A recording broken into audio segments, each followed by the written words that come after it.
Hello and welcome to Health Professional Radio. Thank you so much for joining us today. I'm your host, Neal Howard, and I'm in studio today with Dr. Kathy Gruver. She's an award-winning author and the host of her national television show based on her first book.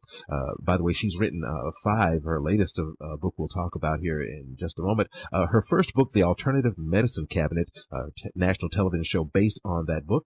She's earned her PhD in natural health and has authored, as I said, five books, including Conquer Your Stress, and her latest work, Journey of Healing.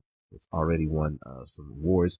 She studied mind and body medicine at the famed Benson Henry Institute for Mind-Body Medicine at Harvard Medical School and has been featured as an expert in numerous publications, including Glamour, Time, Wall Street Journal.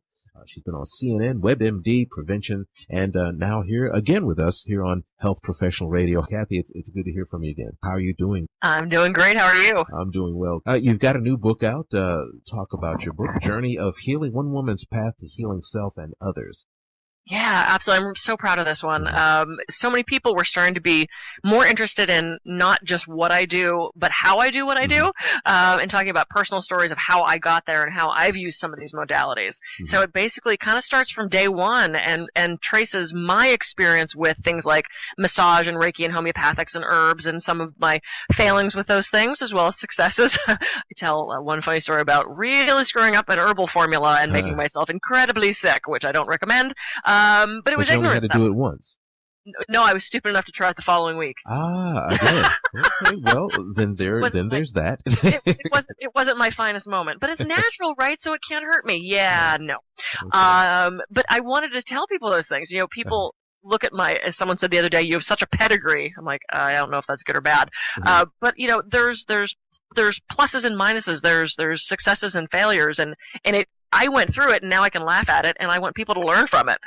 So that's why I put this book together. It's a lot of really great health information, but also some really phenomenal stories that have a great lesson to them. So I'm happy to share it with everyone. You know, and speaking of lessons, one of the main themes, the main theme of this book is basically to go for it. What are you telling your readers to do that you haven't really focused on in your past works? You know, because there's so many of my own personal stories in this, I start the whole book with a story about losing my mom. She died when I was 18 years old.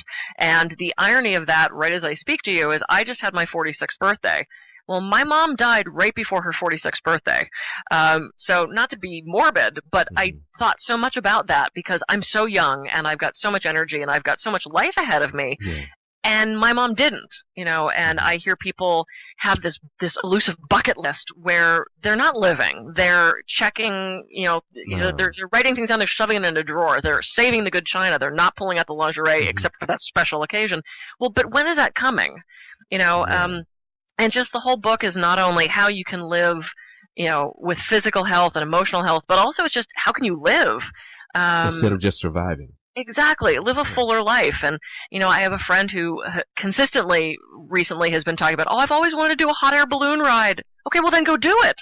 You know, it's not a trip around the world that's going to cost you thousands and thousands of dollars. Take a morning and go book that trip because you never know when something's going to happen that you're not going to get the chance to do that. So if it's something you want to do, go for it, man. Live your life, try new things. And live fully. Well, you went for it. You are doing trapeze now? Yeah, I love it. How did that happen? Is that a stress busting technique, or is that something that you just wanted to do?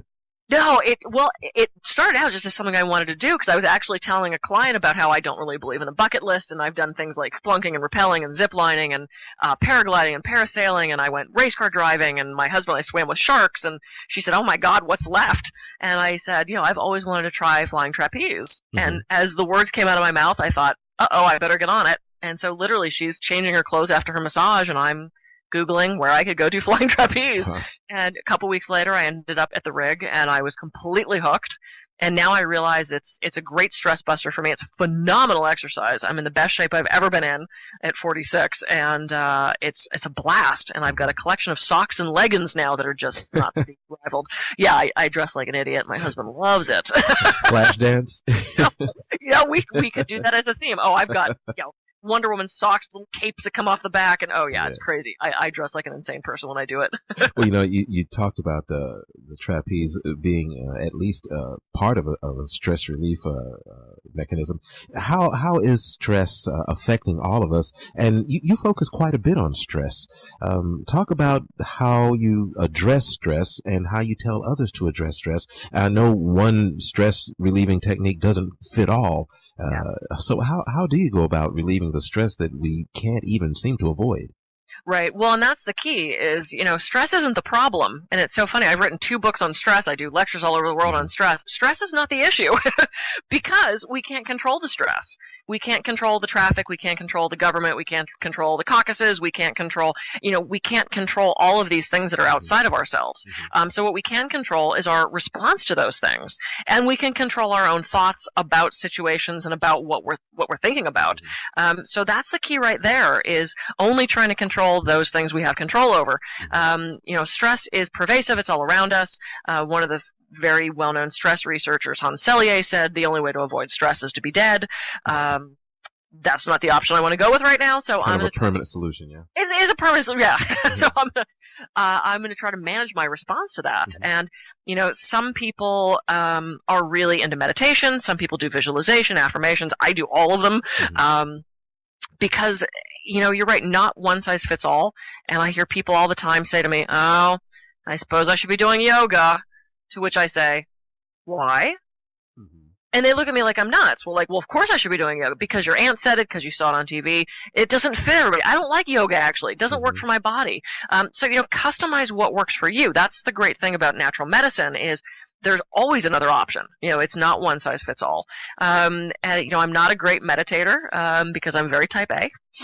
So to sit on the pillow and still my brain and quiet my body, I'm a dancer. I want to go on a trapeze. I don't want to sit still. There's a great technique I love called a mini meditation. And I learned this with Herbert Benson at Harvard. And you simply concentrate on your breath. And on the inhales, you think I am. And on the exhale, you think at peace. And you just repeat that. And you could do that anywhere. You don't just sit on a pillow. You can do it in line. Yeah, in line at the post office, in the car. Please don't close your eyes. That causes a whole other set of problems. But, I started doing that years ago, and it's kind of become the gateway drug for me so that now I can sit on the pillow and meditate. And I just got back from a 3-day silent retreat where we did hours and hours of meditation, and I did it. My back wasn't real happy with it, but but my mind sure was. So it's amazing. I know how important that that travel is. You do quite a bit of it, and a couple of your stories have to do with experiences to England. You were in Egypt recently, is that right? Yeah, I was there actually a year ago, kind of right now. It was an amazing trip, and what was interesting to me about the Jordan and Egypt trip, I was asked to speak at a conference in Jordan and then thought, I'm so close, I've got to go see the pyramids. And I rode a camel and I saw the Sphinx and I went in a bunch of the pyramids and tombs. And it was just incredible. But the amount of fear that people had surrounding me taking this trip, everybody from my husband who, loves me more than anything. So of course he was concerned just me traveling anywhere myself, but let alone the Middle East, and my father's reaction and some of my clients. And it goes right back to the whole go for it thing. I told so many people, I said, I'm on private tours with a private driver. I'm going to well-known areas. I'm not getting in a Jeep in a red, white, and blue bikini and driving into the desert singing the Star Spangled Banner. I'm not an idiot. We want to take calculated risks, but we can either sit at home afraid of everything, or we can go out and go for it. And that's what these trips have been for me. They've been life-changing and, just really expanding, soul expanding. But it's been interesting to see people reaction to some of the things I do. Let's talk about your website. We can expect to find there. Yeah, it's the Alternative Medicine Cabinet, and every so often, every month or so, I update all the media that's on there. So this podcast will be on there, and the other ones I do with you, and any of the TV and radio articles that I wrote. There's a whole page there with all that. So there's great resources there. I talk about so much stuff that I love to share with everyone, and my books are there. You can sign up for my newsletter, which is free, and you get a super secret health video if you do so, and just lots of free resources. I've made it really user friendly, and I want to share info. I mean, that's why I do what I do. So that's what all is there. Kathy, it's been great having you here with us today on Health Professional Radio. Thanks for having me back. I appreciate it. Thank you. You've been listening to Health Professional Radio. I am your host, Neal Howard, and we've been in studio with Dr. Kathy Gruver, PhD, and talking about, mindfulness and how to actually get the most out of life by simply going for it. The theme that runs throughout her latest work, Journey of Healing, One Woman's Path to Healing Self and Others, published July of last year, already winning awards. And hopefully Kathy will come back and speak with us again. Is that something we can look forward to? Sounds good to me.